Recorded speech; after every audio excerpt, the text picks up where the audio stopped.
고령화가 심화하는 도농 복합 지역일수록 화재에 취약합니다. 김제시가 정확한 통계와 분석을 통해 지역 특성에 맞는 소방 활동을 펼쳐 인명과 재산 피해를 줄여 나가고 있습니다.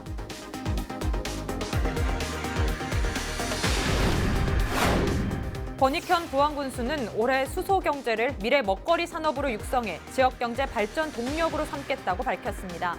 부안 자연 관광 자원을 활용해 글로벌 관광 도시를 이루겠다는 의지도 나타냈습니다.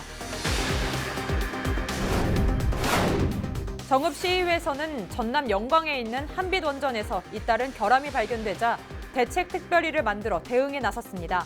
정읍시의회 원전 대책위는 폐쇄된 월성 원전 시설을 현장 방문했습니다. 최근 중국 우한시를 방문했던 30대 여성이 원인 불명의 폐렴 증상을 보이며 격리 치료를 받고 있습니다. 전라북도는 감염병 대응 체계를 관심 단계로 격상해 대응에 나섭니다.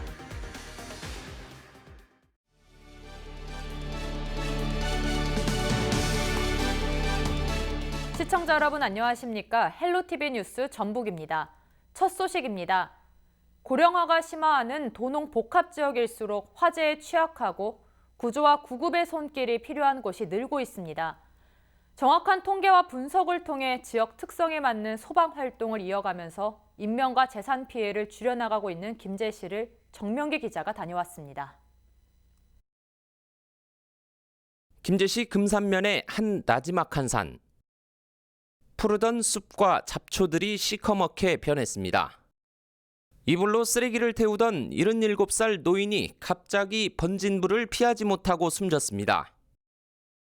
A씨를 포함해 지난 한 해 동안 김제에서 화재로 숨진 사람은 1명. 소방서 추산 11억여 원의 재산 피해가 났습니다. 그러나 화재 건수는 182건으로 전년도인 2018년보다 10건이 늘었습니다. 김제소방서 통계 자료를 보면 장소별로는 논이나 밭과 같은 기타가 65건으로 가장 많았고 불이 난 원인별로 보면 부주의가 101건으로 무려 반절을 넘겼습니다. 김제 지역이 농촌 지역이다 보니까 주로 논밭두렁 태우다가 인근 사지나 때로는 민가 아니면 기타 축사라든지 이런 화재로 이어지는 경우가 많았습니다. 구조 현장에 출동한 건수는 전년보다 13.7%, 구급 출동 건수도 3.7% 늘었습니다. 합치면 1,663건으로 하루에 29번 출동하는 꼴입니다. 구조를 유형별로 보면 교통사고가 가장 잦았고 벌집 제거와 동물 포획 순이었습니다. 구급 활동은 급성 질환과 같은 질병으로 인한 활동이 3,200여 건으로 가장 높았습니다. 논밭두렁 태우기 부주의 화재 예방을 지속적으로 실시하고 의용 소방대원을 통한 마을 담당제 활동과 사전 신고제, 마을 단위 농산물 공동 소각제 교육 홍보 및 임야와 산불 예방 가족 캠페인을 주기적으로 실시할 것입니다. 이처럼 통계를 내고 면밀한 분석을 통해 도농 복합 지역 특성에 맞는 예방 활동을 펼치면서 인명과 재산 피해가 줄고 있습니다. 헬로티비 뉴스 정명기입니다. 권익현 부안군수는 올해 마음을 오직 한 곳에 집중하는 전심치지 자세로 군정에 임하겠다고 밝혔습니다. 수소 경제를 미래 먹거리 산업으로 육성해 지역 경제 발전 동력으로 삼고 부안 자연 관광 자원을 활용해 글로벌 관광 도시를 이루겠다는 의지를 나타냈습니다. 이진철 기자입니다. 권익현 부안군수는 올해 지역 경제 발전에 역점을 두겠다 밝혔습니다. 올해 처음으로 5천억 원을 돌파한 국가 예산을 통해 지역 발전의 원동력으로 삼을 예정입니다. 수소 산업을 부안 미래 100년 먹거리로 삼고 연료전지 분야를 중심으로 수소 산업 플랫폼 기반 조성에 나섭니다. 앞으로 수소 연료전지 분야 기업 유치와 고분자 연료전지 부품 자원화센터 구축, 농업용 연료전지 팜 조성, 수소 연료전지 전문 대학원 설립 등 신규 사업 추진을 통해 수소 연료전지 산업의 집적화를 이루어내겠습니다. 부안군은 2020년 글로벌 휴양 관광도시 기반 조성을 추진합니다. 지난해부터 추진해온 부안 고려청자 세계유산 등재를 위해 상감청자 가마터 재현과 청자 상품화 등에 나섭니다. 변산해수욕장에는 대규모 관광단지를 조성하고 동부가 크루즈 거점 기항지를 조성해 새로운 관광산업 육성에 힘을 쏟을 예정입니다. 새만금 시대가 본격화되고 지역 개발에 대한 국민 열망이 높아진 만큼 규제를 뛰어넘는 창의적인 아이디어와 실행력으로 글로벌 휴양 관광도시 부안을 실현하겠습니다. 2023 세계 잼버리 개최에도 박차를 가할 예정입니다. 국제 청소년 환경 포럼과 세계 잼버리 D-1000 기념 행사 등 잼버리 대회 준비와 저변 확대에 집중할 계획입니다. 헬로티비 뉴스 이진철입니다. 정읍시 의회에서는 전남 영광에 있는 한빛원전에서 잇따른 결함이 발견되자 대책 특별위를 만들어 대응에 나서고 있는데요. 정읍시의회 원전 대책위는 폐쇄된 월성원전 시설을 현장 방문했습니다. 대책위는 현장 방문을 통해 월성 1호기 폐쇄를 이끈 환경단체와 주민들의 목소리를 들었습니다. 월성 1호기는 1982년 가동을 시작해 2022년까지 10년 연장 운전을 승인받았으나 시설 결함으로 2017년 가동을 멈추고 지난해 12월 조기 폐쇄가 결정됐습니다. 원전 대책위 김은주 위원장은 안전이 담보되지 않은 한빛원전을 계속 운영하는 것은 주민의 안전을 볼모로 한 후안무치한 행위라며 포럼 개최 등을 통해 특위 활동을 이어갈 것이라고 밝혔습니다. 최근 중국 우한시를 방문한 적이 있는 30대 여성이 원인 불명의 폐렴 증상을 보이며 격리돼 치료받고 있는데요. 전라북도는 감염병 대응 체계를 관심 단계로 격상해 대응에 나섭니다. 지역 감시 체계를 갖추기 위해 우한시 원인 불명 폐렴 증상에 대한 대응 절차를 시군과 의료기관에 안내하고 협조를 요청했습니다. 중국 우한시 입국자 정보를 의료기관에 제공하고 환자의 우한시 방문 이력을 확인하도록 했습니다.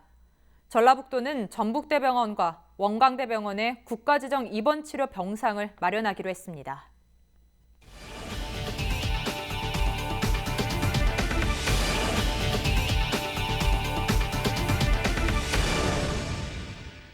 문화가 다른 다문화 가정들이 안정적으로 정착할 수 있도록 하기 위해서는 다양한 문화 서비스가 필요한데요. 순창군이 다문화 가족을 위한 다문화 커뮤니티 센터를 마련해 문화 프로그램을 진행할 계획입니다.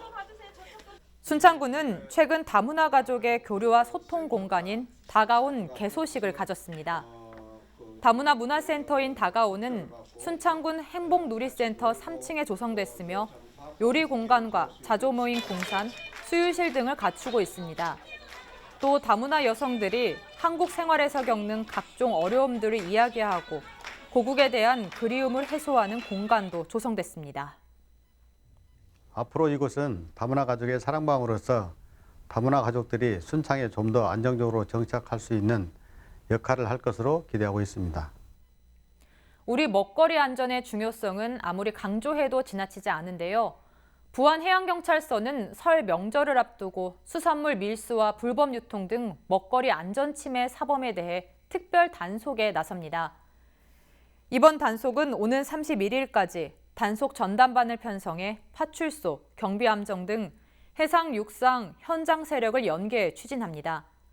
주요 단속 대상은 농수축산물 밀수 및 식품안전기준 위반 수산물 유통과 수산물 원산지 둔갑, 금지약품 사용수산물 판매 등입니다. 전라북도는 민족 최대 명절인 설을 앞두고 민생안전 종합대책 발표를 했습니다.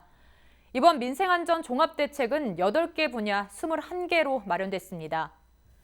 연휴를 앞두고 물가 안정을 위해 배추와 과일 등 10대 성수품 공급량을 1.3배로 늘립니다. 물가 동향을 파악하고 불공정 거래 행위 예방을 위해 물가대책 종합상황실도 운영합니다. 저소득층 2,660세대와 270개 복지시설에는 생계비 등 모두 2억 9천만 원 상당을 지원할 예정입니다. 연휴 기간 도내 공영주차장과 학교 운동장 등 847곳을 무료 개방합니다. 응급환자 발생을 대비해 도와 각 시군은 119 구급상황관리센터와 협력해 비상진료 대책 상황실을 운영할 계획입니다. 김제시 청소년 수련관에 가상현실 스포츠 체험실이 문을 열었습니다. 55인치 대형 스크린과 특수 센서를 통해 야구와 축구 등 수십 가지 가상증강 현실 콘텐츠를 경험할 수 있습니다. 김제시 청소년 수련관은 기존 92제곱미터 규모의 유물 전시관을 리모델링해 이번에 완공한 겁니다.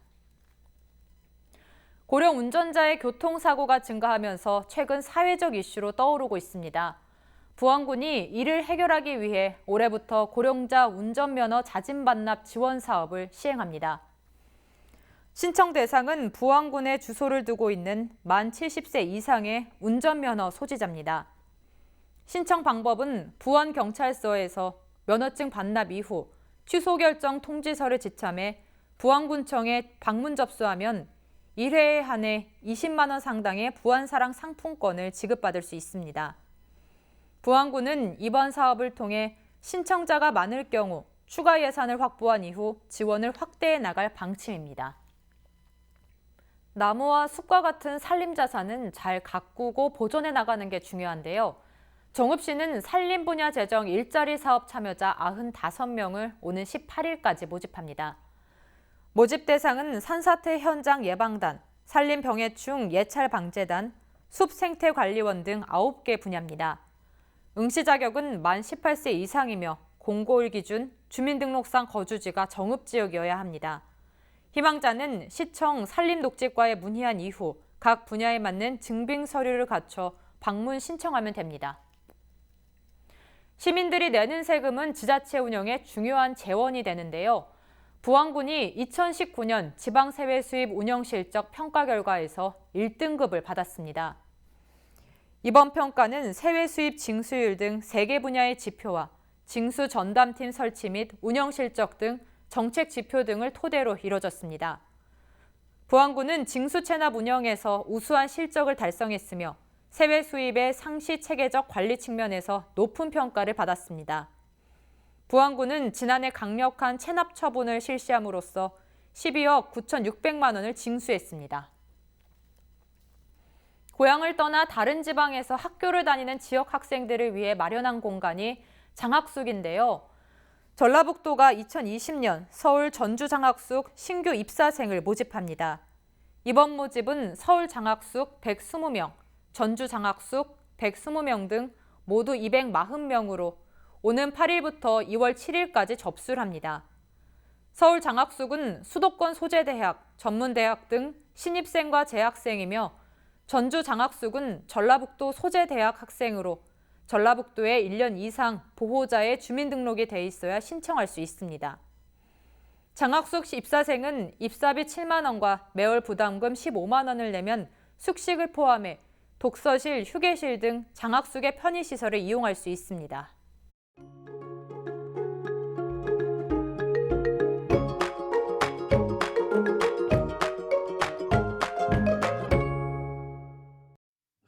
심한 추위 걱정은 없겠지만 큰 일교차와 그리고 미세먼지에 대한 대비가 필요하겠는데요.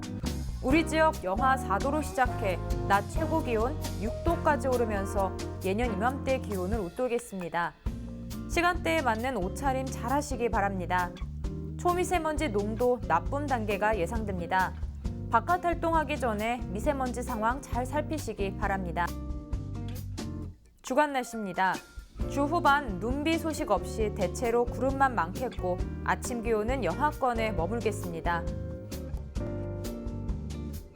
바다 날씨입니다. 물결은 최고 1m로 잔잔하게 일겠습니다. 항해하시는 분들은 기상정보 참고하시기 바랍니다.